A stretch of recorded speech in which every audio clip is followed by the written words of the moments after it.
Bueno, la clase de hoy, saben ustedes que es acerca del fenómeno eléctrico. Si se fijan, dentro de su manual aparecen dos clases que están relacionadas con la electricidad en el corazón. Por una parte tenemos la estimulación rítmica del corazón, que es la clase que vamos a ver ahora, y inmediatamente después de esta viene la clase de electro, que es la que van a localizar como el fenómeno eléctrico 2.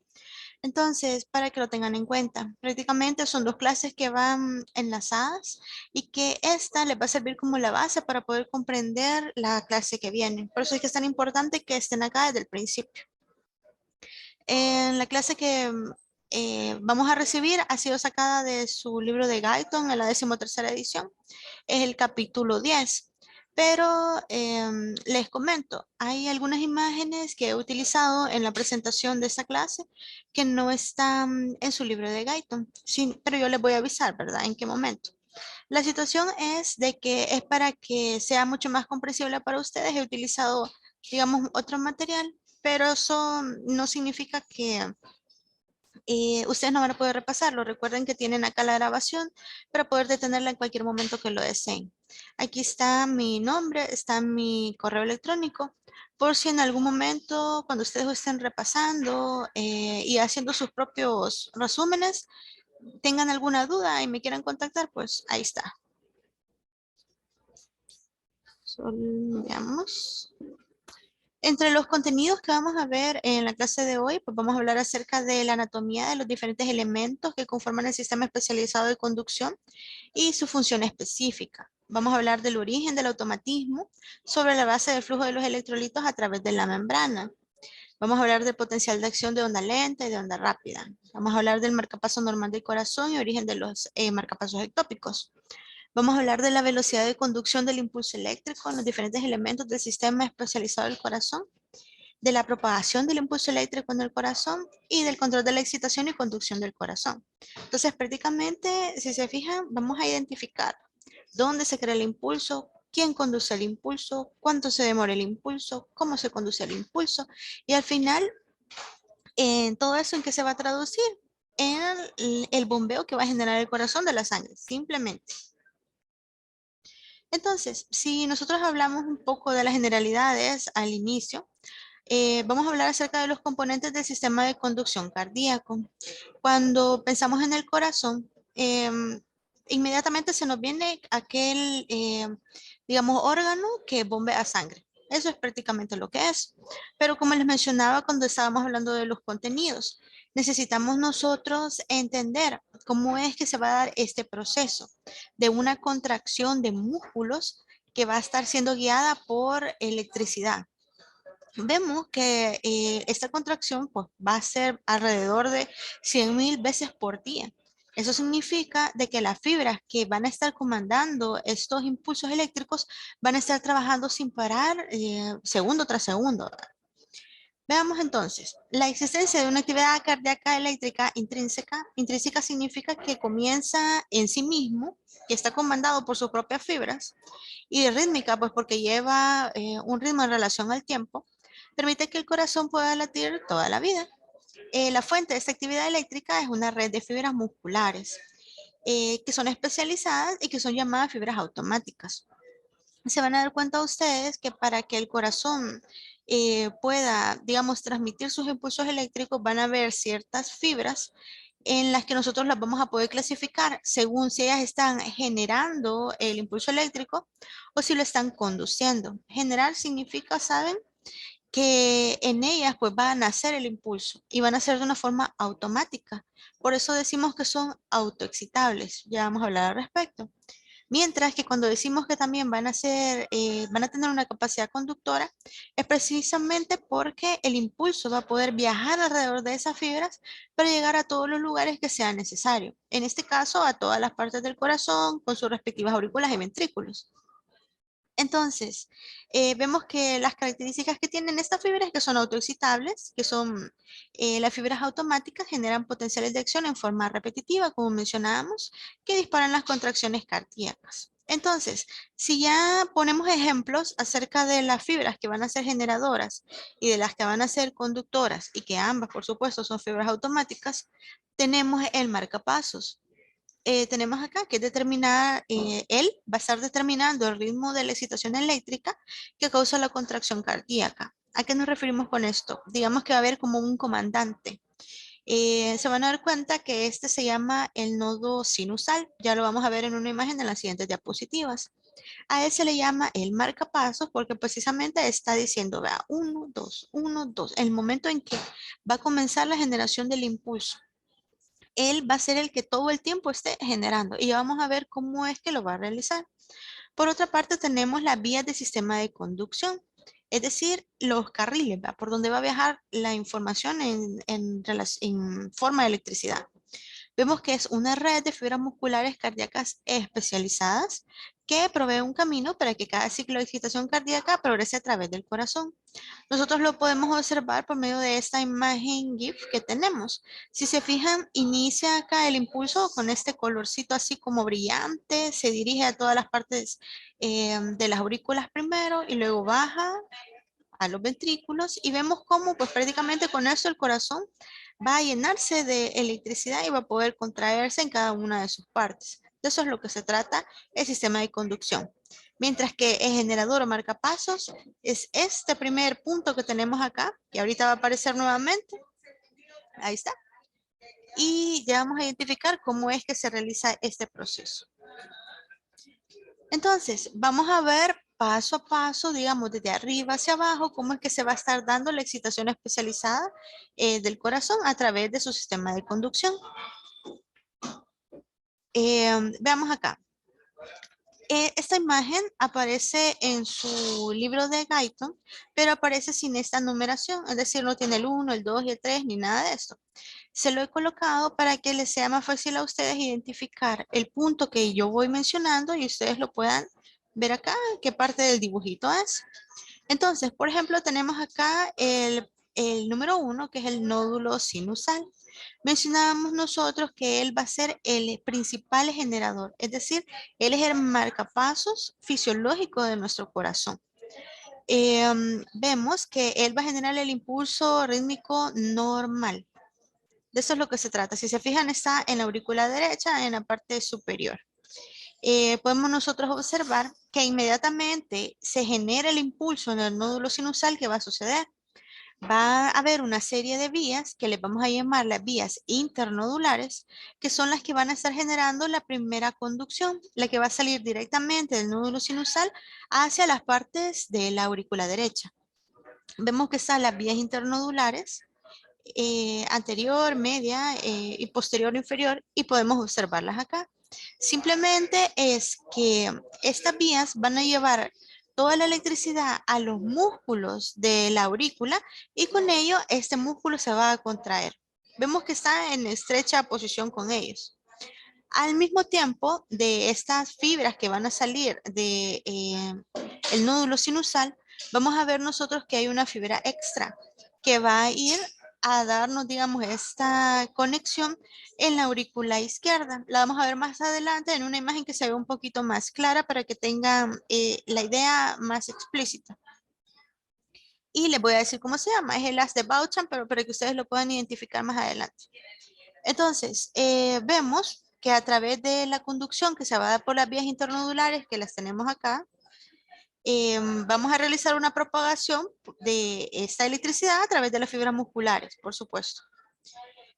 Luego, como segundo punto, vemos acá el nódulo auriculoventricular. ¿De qué se trata este nódulo? Ustedes lo pueden observar acá.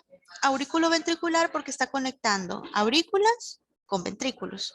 Entonces, quiero que piensen en estos nódulos como que fueran estaciones. Veamos, la primera estación sería el nódulo sinusal, que es donde se va a originar el impulso nervioso, donde se va a empezar el potencial de acción. Pero vamos a tener un segundo nivel o una segunda estación. Ese va a ser el nódulo auriculoventricular. En esta segunda estación vamos a darnos cuenta nosotros que vamos a tener un pequeño espacio de tiempo en el que vamos a lograr que los ventrículos se llenen de sangre. los pongo a pensar en esto ahorita. Imagínense si no hubiera un retraso a la hora de que se diera la contracción de los ventrículos y ellos se contrajeran al mismo tiempo que las aurículas.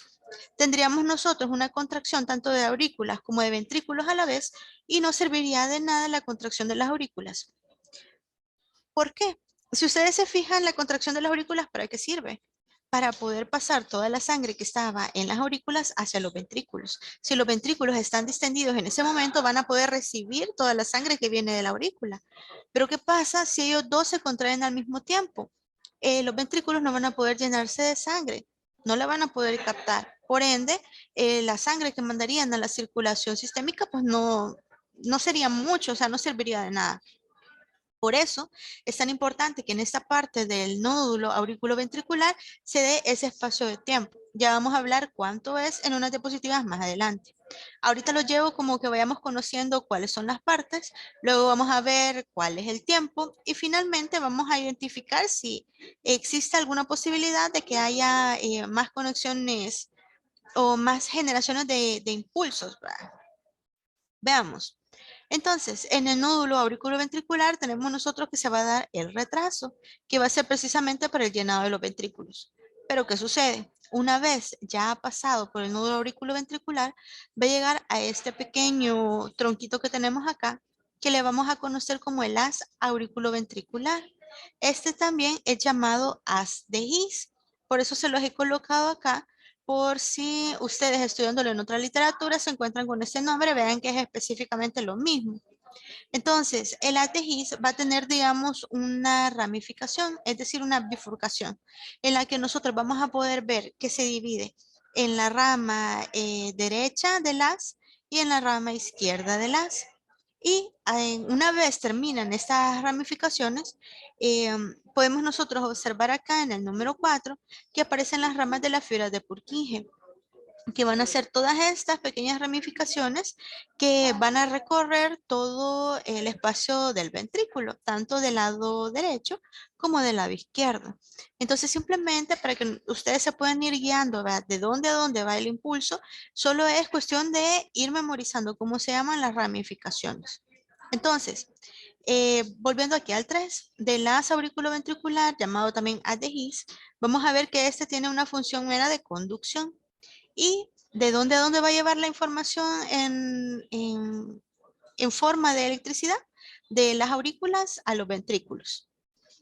Vemos que llega entonces a las ramas de las fibras de Purkinje, donde vamos a tener una conducción por todo el tejido de los ventrículos. Porque si se fijan, prácticamente está llevando a todo el ventrículo por todas las ramificaciones que tiene.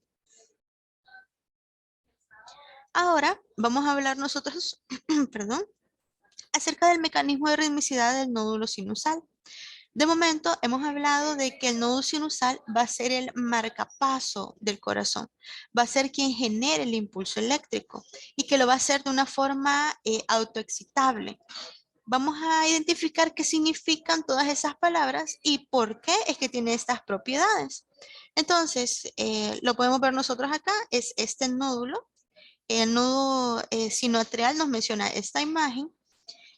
Recuerden ustedes que a la aurícula le podemos llamar también atrio. Entonces, depende, ¿verdad? Si ustedes lo encuentran en otra literatura, como es en el caso de esta imagen, que no es de su libro, podemos verle que le llaman nodo sinoatrial, nodo sinoauricular, nodo sinusal, es exactamente lo mismo. Entonces, ¿cuáles son las características anatómicas que tiene este nódulo?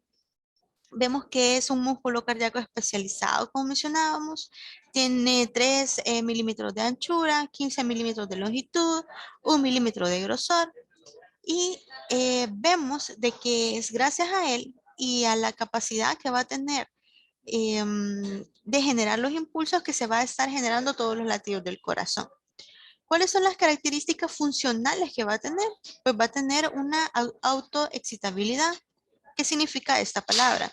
Que puede generar descargas y contracciones rítmicas automáticas. Pero esta forma automática de él de actuar no es que sea mágico o que de la nada lo realice. Recuerden ustedes de que el potencial de acción siempre va a depender de las cargas en relación a los iones con los que se esté trabajando. El potencial de acción se va a realizar siempre y cuando, digamos, se logre llegar a cierto umbral. Ya lo vamos a hablar. Entonces, para poder nosotros entender la característica que va a tener el tipo de potencial de acción del nódulo sinusal versus el tipo de potencial de acción de la fibra muscular, vamos a realizar este ejemplo que nos menciona el libro. Por una parte tenemos que vamos a ver un potencial de acción en una fibra del nódulo sinusal durante 3 latidos cardíacos consecutivos y lo vamos a comparar con un potencial de acción de una fibra muscular ventricular, que es precisamente lo que ustedes pueden observar. Voy a poner el puntero. Lo pueden observar en esta imagen que tenemos aquí. Si se fijan, esto que está aquí en rojo es el potencial generado por la fibra nodular sinusal, es decir, por el nodo sinusal. Y esto verde que tenemos acá es la fibra del músculo ventricular, es decir, por el ventrículo. Nosotros vamos a analizar las diferencias que hay entre los dos tipos de contracciones para podamos identificar cómo es que se va a dar la aparición de cada una de ellas. Esta imagen que tengo aquí a la par aparece en su libro de Tórtora. Solo la he tomado para que ustedes puedan identificar qué es lo que estamos comparando. Esto es el potencial del nodo sinusal, que es lo mismo que tenemos acá en rojo. Simplemente quería que lo vieran sin la parte de la fibra muscular ventricular para que identifiquen qué es lo que estamos comparando. Así se ve solito la fibra del nódulo sinusal. Y la fibra del músculo ventricular la vamos a ver que es bastante distinta. Entonces, comencemos a analizar. Vale, esta es la imagen que queremos ver.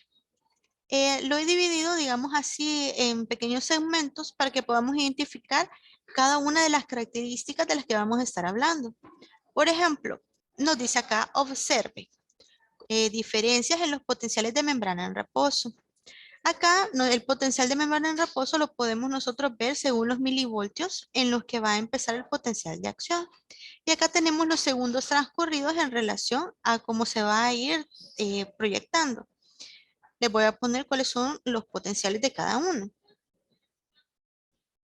Si se fijan acá, tenemos una diferencia entre los milivoltios de los potenciales, tanto de la fibra muscular ventricular como de la fibra del nódulo sinusal. La fibra muscular ventricular tiene un potencial de menos 90, significa que es bastante negativo, mientras que la de la fibra del nódulo sinusal tiene un potencial de menos 55, es decir, no es tan negativo, es negativo, pero no es tanto como la fibra del músculo ventricular. Recuerden que todas las células en nuestro cuerpo van a tener diferentes potenciales que van a tener que vencer o estímulos que van a tener que llegar a subir por encima de esos umbrales para poder desatar el potencial de acción. Por ejemplo, si vemos del potencial de acción de otras células como las del sistema nervioso, las neuronas, ellas tienen un potencial de membrana de menos 70. Si se fijan, no es tan negativo como la fibra muscular cardíaca, pero es menos positivo que la fibra nodular sinusal. Entonces, prácticamente lo que estamos comparando aquí es de que vamos a tener una que va a estar bien negativa y otra que va a estar menos negativa, ambas van a ser negativas. Y lo que queremos es que haya un impulso que sea capaz de despertar a nuestra célula, es decir, de comenzar a generar el potencial de acción al pasar por estos umbrales. Entonces, esa, digamos, sería una de las características principales. Pero, ¿a qué se debe? Nos hace la pregunta acá la diapositiva. Respondamos. Vemos, las membranas celulares de las fibras sinusales son permeables naturalmente a los iones sodio y calcio. Recuerden ustedes que cuando hay iones que están entrando dentro de la célula, en este caso dentro de la fibra del nódulo sinusal, vamos a tener nosotros una pérdida de negatividad, porque si se fijan, ¿qué signo tienen estas cargas? Son signos positivos. El sodio es positivo, el calcio es positivo. Y si ellos tienen una entrada permeable natural al nódulo, significa que van a estar pasando sin que hayan compuertas, sin que estén pasando por ayuda de ATP o que vayan en contra de algún gradiente, nada, sino que simplemente ellas están entrando como que fueran a su casa. Entonces, ¿qué sucede? Ese potencial que tendría que estar comúnmente negativo en el corazón, vemos que en el nódulo sinusal no va a ser así, simplemente por la entrada gratuita que van a tener estos iones. Entonces, vemos que van a mantener este potencial de membrana en menos 55. Por eso es que hay esta diferencia. En cambio, cuando nosotros estamos hablando de la fibra del músculo ventricular, esto se va a mantener en menos 90 porque recuerden que ellos no son permeables naturalmente a los iones positivos, como en el caso de la fibra del nódulo sinusal. También tenemos que recordar algo que es bien importante con respecto a las fibras musculares para que podamos seguir haciendo esta diferenciación. A nivel muscular, nosotros tenemos tres tipos de canales iónicos. Vemos, el músculo cardíaco tiene tres tipos de canales que tienen funciones importantes en los cambios de voltaje en el potencial de acción. Recuerden que tenemos los canales rápidos de sodio, los canales de calcio tipo L, también se les conoce como canales lentos de sodio-calcio. Recuerden que cuando tenemos dos tipos de canales, que tenemos dos tipos de iones en un canal, significa que va a estar dejando entrar uno y salir otro. Entonces vamos a ver cómo en este va a estar dejando salir el sodio y va a entrar el calcio. Y tenemos los canales de potasio también, que todos ellos van a intervenir a la hora de la generación del potencial de acción, para luego regresar al potencial de membrana normal. Veamos cómo se da esta situación. Va, esta imagen no aparece en su libro de Guyton. Esta imagen la he tomado de Tórtora, pero me gusta bastante cómo lo ejemplifica para que ustedes puedan captar lo que acabamos de mencionar. Entonces, esta siempre es una fibra de músculo ventricular y nos está enseñando cuál va a ser en sí los pasos que va a seguir el potencial de acción para que este se genere. Es decir, para que se dé la contracción del músculo, en este caso del ventrículo. Vemos, lo primero que tenemos que tener en cuenta es el potencial de membrana que decíamos que tenía que vencerse, que eran menos 90. Si nosotros lo buscamos acá, está cabal por acá, menos 90 milivoltios. ¿Qué es lo que sucede? Recuerden que estos canales de sodio que van a comenzar a abrirse o que van a ser la primera parte del potencial de acción son dependientes de voltaje. Dependientes de voltaje significa que necesitan que haya cierta cantidad de voltaje para ellos activarse. Y se van a activar, pero súper rápido. Entonces, si tenemos nosotros acá que el impulso nervioso, el evento, ha llegado a menos 90, va a comenzar la apertura rápida de todos los canales de sodio y se van a abrir sodio por todos ellos, abriendo. ¿Para qué? Para que entre a la célula el sodio. Entonces nosotros lo podemos ver acá. Se los he colocado con estas flechitas y diciéndoles cuál es el que va a entrar para que lo tengan ustedes bien claro. ¿Qué decíamos que iba a realizar el potencial de acción mientras más positivo fuera? Pues más iba a generarse. Entonces, para que el potencial de acción, digamos, se dispare a su plenitud, necesita estar lo más positivo posible dentro. Entonces, por eso entran tantas cargas positivas del sodio para la generación del potencial. Pero llega un momento en que ya no es posible, digamos, mantener abiertos los canales de sodio, porque sería, digamos, necesitamos que se genere la contracción y con esto solo hemos llenado, digamos, de energía, pero todavía no se ha dado el fenómeno. Ahorita, para que se dé, necesitamos nosotros entrar en una fase que le vamos a conocer como la meseta, que está puesta acá con el número 2. La meseta significa que va a llegar un momento en que tenemos que comenzar a fluctuar en relación con la entrada de las cargas positivas. Se van a dar cuenta de que la meseta significa que van a mantener durante un tiempo las cargas positivas adentro hasta que llegue un momento en que ellas van a tener que comenzar a decaer para que el potencial de acción comience a disolverse.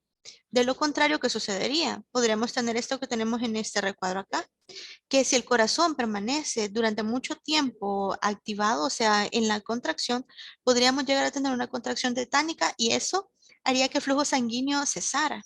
Recuerden ustedes que el potencial de acción lo que quiere hacer es precisamente eso, que el corazón se contraiga para luego relajarse y dejar salir la sangre.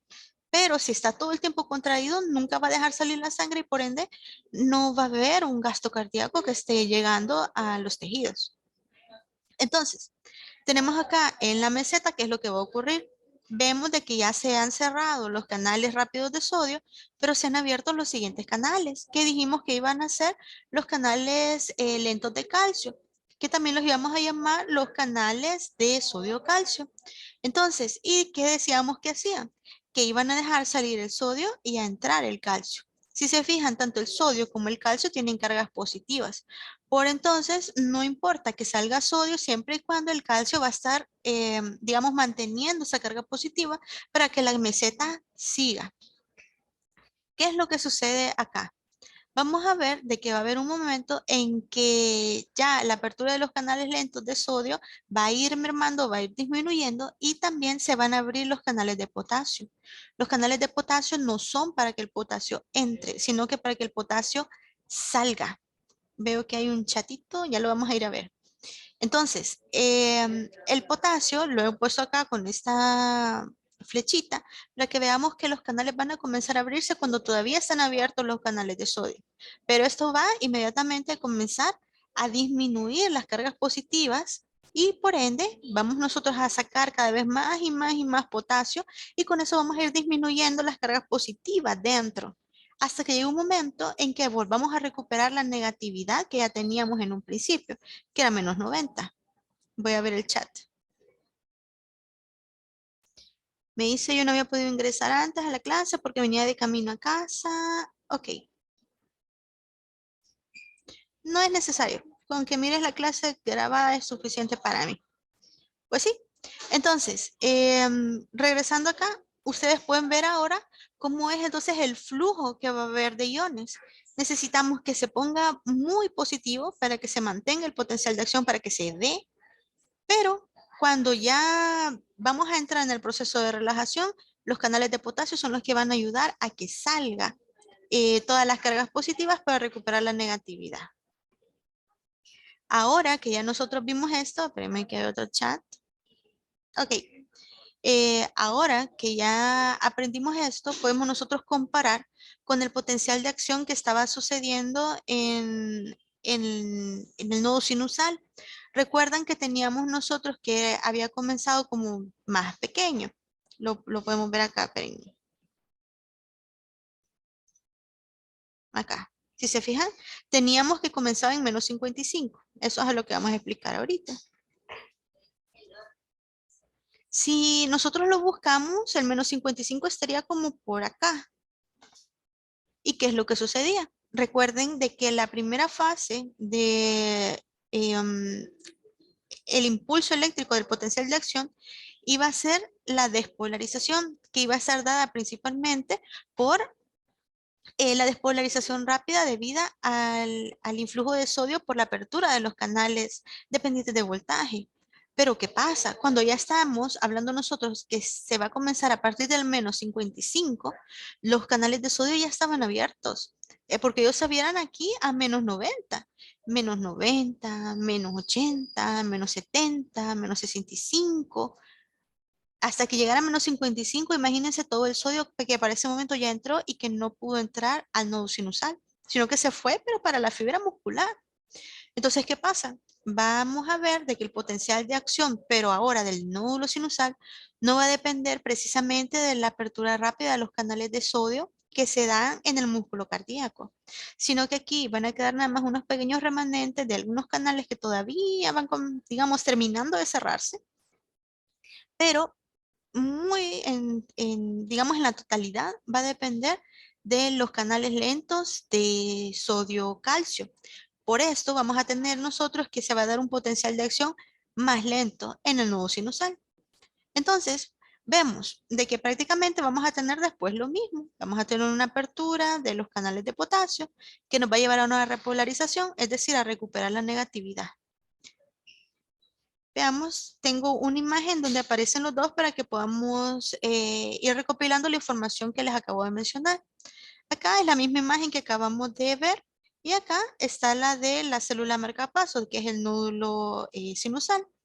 Entonces, Vemos, como comienza a menos 55 milivoltios, los canales de sodio se han inactivado. O sea, en su gran mayoría. No significa que absolutamente todos, pero sí quedan que unos poquititos nomás.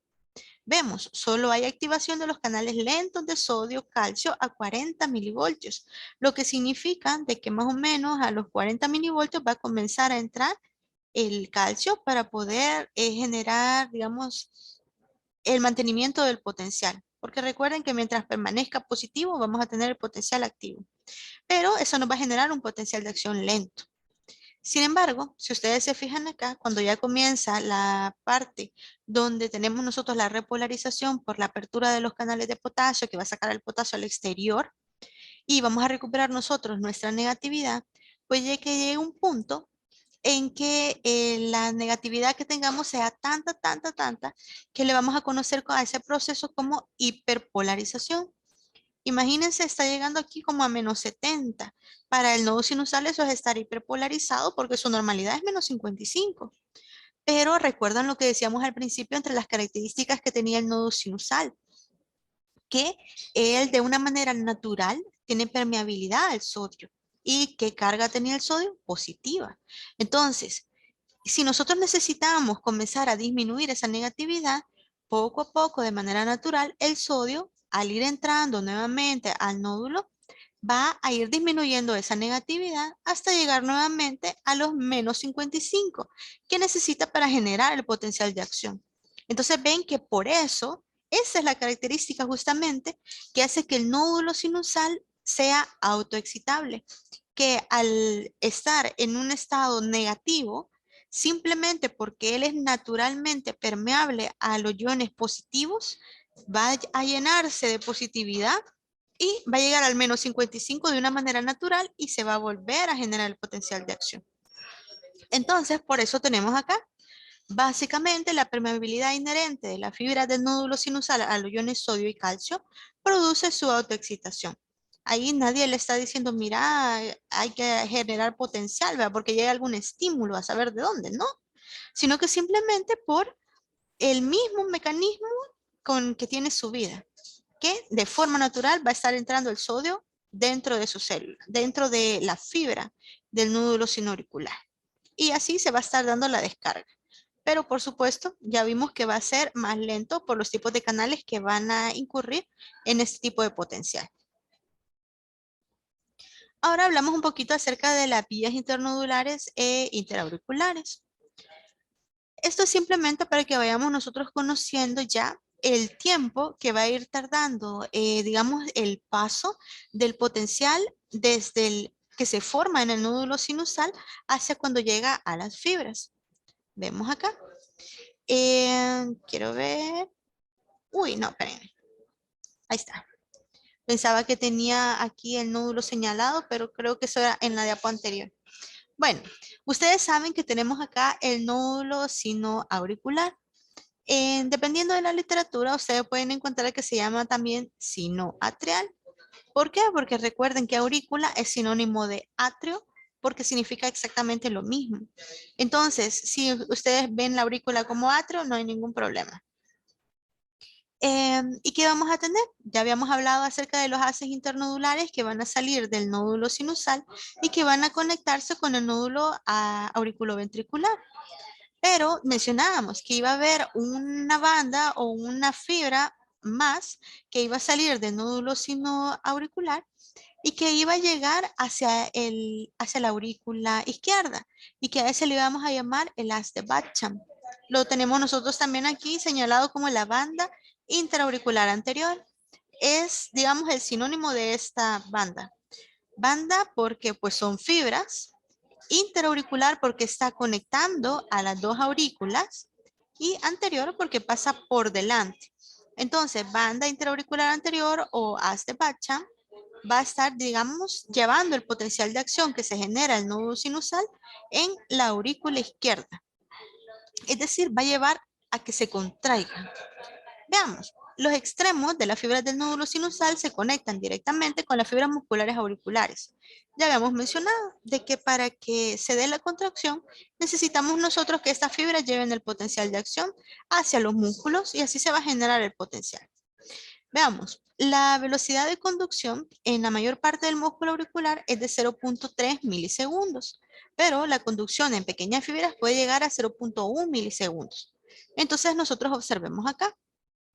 Estas fibras de los haces internodulares van a tener una velocidad de conducción de alrededor de 0.3 milisegundos o 0.03 segundos.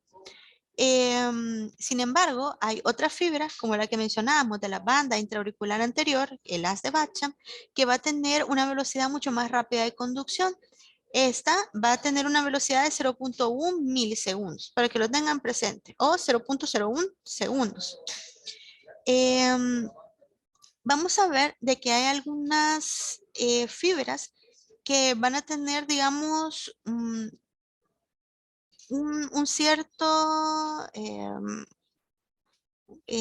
una pequeña detención, llamémoslo así, que lo vamos a ver acá en el nódulo auriculoventricular. ¿Se acuerdan que les decía que para que el corazón en sus ventrículos pudiera llenarse de sangre, íbamos a detener el potencial de acción durante unos pequeños milisegundos? Entonces, acá les voy a explicar por qué se da esta situación. ¿Por qué se da una conducción lenta? Va. La respuesta es porque va a haber una disminución de las uniones en hendidura entre células. Recordarán ustedes que la anatomía del corazón tiene, digamos, unas fibras que son especializadas, que están conectadas entre sí, es decir, todas las células, por desmosomas y por uniones gap. Estos, digamos que son como pequeños ganchitos que van a ir amarrando una célula con la otra, formando una enorme red. Entonces, en el momento que son estimuladas por el potencial de acción que llega a ellas, se van a contraer todas de una manera única y rítmica. Así no es que va a haber una activación de una célula primero, otra después y cada quien va a hacer lo que quiere, no, sino que por estas uniones vamos nosotros a poder tener una contracción de todas a la vez. Pero ¿qué sucede en el nódulo auriculoventricular? Nosotros estas uniones las vamos a tener bastante disminuidas, es decir, va a ser más difícil que el potencial de acción pase a través. ¿Por qué? Porque como van a haber más pequeñas hendiduras entre las células, va a ser bien difícil. Ponía con el otro grupo el ejemplo que se imaginaran ustedes, que cuando el potencial de acción venía bajando por toda la aurícula, podríamos decir que venía en una carretera que tenía 5 carriles o más carriles, imagínense eso. Entonces todos los carros van a pasar y como quieran, ¿verdad? Súper rápido si quieren. Pero ¿qué pasa? Imagínense que esa carretera termina en una callecita de un solo paso o en una sola dirección, de un solo carril. Todos esos impulsos que venían almacenados en un principio van a tener que hacer fila para poder entrar por medio de esa callecita. Entonces lo mismo ocurre acá con el nódulo. El nódulo no tiene suficientes uniones de hendidura de la célula para dejar pasar a todos los haces a la vez, sino que cada quien tiene que acomodarse a ver por dónde es que va a pasar y así lo va a lograr. Y una vez ha pasado del nódulo auriculoventricular, va a llegar hacia el haz de His y ahí, digamos, va a comenzar otra vez el recorrido. En el ventrículo el recorrido es mucho más rápido. Veamos entonces, esta imagen aparece en su libro de Guyton y ustedes lo pueden observar acá. Estas son las vías internodulares, estos 3 cachitos que tenemos acá, son estas 3 que tenemos que salen de el nodo sinusal, perdón. Entonces, vemos que decíamos, se va a tardar alrededor de 0.3 milisegundos o 0.03 segundos en pasar desde la formación que se va a dar aquí en el nodo sinusal hasta el recorrido que va a generar. Pero vemos acá, en el nódulo auriculoventricular, dice que tenemos una duración de 0.12 milisegundos. La pregunta aquí es, ¿de qué estamos hablando con estos 0.12 milisegundos? No nos referimos a que el retraso que va a haber del potencial de acción en el nódulo auriculoventricular va a ser de 0.12, sino que recuerden, hablábamos de que del inicio que se da en el nódulo sinusal, la generación del potencial de acción, íbamos a ir contando, íbamos a ir sumando. Entonces les comento, lo que aparece acá es la sumatoria de lo que se lleva al momento. En realidad, cuando estamos hablando de la cantidad de tiempo que el impulso va a permanecer retenido en el nódulo auriculoventricular son 0.09 segundos o 0.9 milisegundos. Entonces, si nosotros sumamos los 0.9 segundos que dura la retención en el nódulo auriculoventricular y los 0.03 segundos que va a durar acá en los haces internodulares, vemos que desde que inició en el nódulo sinusal, vamos a tener una suma de 9, de 0.09 más 0.03 nos va a dar 0.12. Entonces, este 0.12 nos hace referencia a desde que inició el potencial de acción. ¿Estamos bien aquí?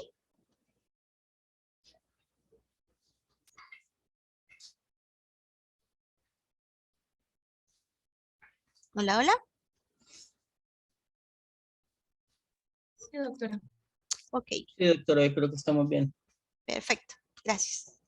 Vaya, entonces, ¿qué pasa ahora? Recuerden ustedes que del nódulo auriculoventricular, lo siguiente que viene es el haz auriculoventricular o haz de His. Entonces, vemos que cuando ya llega acá al haz auriculoventricular, así, a la porción del haz auriculoventricular antes de la ramificación que se va a dar, em, la literatura menciona que hay alrededor de 0.04 segundos o 0.4 milisegundos en que se dé esta conducción. Por eso, cuando ya estamos en la bifurcación del haz, vemos que aparece que tenemos 0.16 milisegundos. Entonces, ¿qué significa esto? Simplemente nosotros vamos a ir sumando. Recuerden que hasta acá teníamos 0.12. Ahora, cuando ya sumamos los 0.04 que va a durar en el haz, 0.12 más 0.04 nos da 0.16. Vemos entonces lo mismo. Este 0.16 nos hace referencia al tiempo que ha transcurrido desde el inicio en el nódulo sinusal. Ok. Continuamos. Me quiero me deja pasar. Voy a intentar con el teclado. Vale. Fíjense que esta imagen no es parte de lo que se pedía que se les realizara para esta clase, pero me pareció bastante importante para que no solo se imaginen lo que yo les mencionaba acerca de los desmosomas y lo de las uniones en hendidura gap, que eran las que iban a manejar a las células como una sola red para que se contrajeran. Entonces se los he colocado acá para que ustedes vean cómo es que se da la situación y cuando estén estudiando pues puedan repasar esta diapositiva con la información que tienen. Pero no me voy a detener en esto porque no es parte de la clase en sí. Vemos entonces, siguiendo con lo que llevábamos del recorrido, ya pasamos por el haz auriculoventricular en sus dos ramificaciones y decíamos que ellas van a ir a desembocar en las fibras de Purkinje. ¿Se acuerdan que las fibras de Purkinje son las que van a ir en el revestimiento de todo el ventrículo, tanto del lado derecho como del lado izquierdo? Entonces, ellas van a ser las que conduzcan el potencial de acción por todo el ventrículo para que éste se contraiga. ¿Cuáles son las características que tienen las fibras de Purkinje? Tenemos que son fibras grandes, que tienen una velocidad de potencial aumentada, que el impulso es casi instantáneo por el músculo ventricular. ¿Por qué se debe esto? Es precisamente por lo que acabamos de hablar acerca de las fibras. Decíamos, por ejemplo, que en el nódulo auriculoventricular íbamos a tener nosotros una disminución de la velocidad o que íbamos a tener ahí una pequeña retención del impulso porque casi no teníamos discos intercalados, uniones, desmosomas que nos permitieran pasar el impulso de un solo. Acá es totalmente lo contrario. El impulso va a pasar tan rápido porque hay muchísimos discos intercalados, uniones, gap, que van a poder hacer que el potencial de acción se riegue por todas partes súper rápido. Entonces, al mismo tiempo vemos que hay poca o nula contracción de la fibra durante la transmisión del impulso. Por ende, no vamos a tener ninguna interrupción. Y la conducción del impulso se va a hacer de una forma con una conducción anterógrada. Eso significa de que va a ir de arriba hacia abajo. Jamás se va como a retroceder. que nosotros digamos que el impulso eléctrico puede hacer que el corazón bombee hacia atrás, ¿verdad? No sé, ¿verdad? Cosas por el estilo.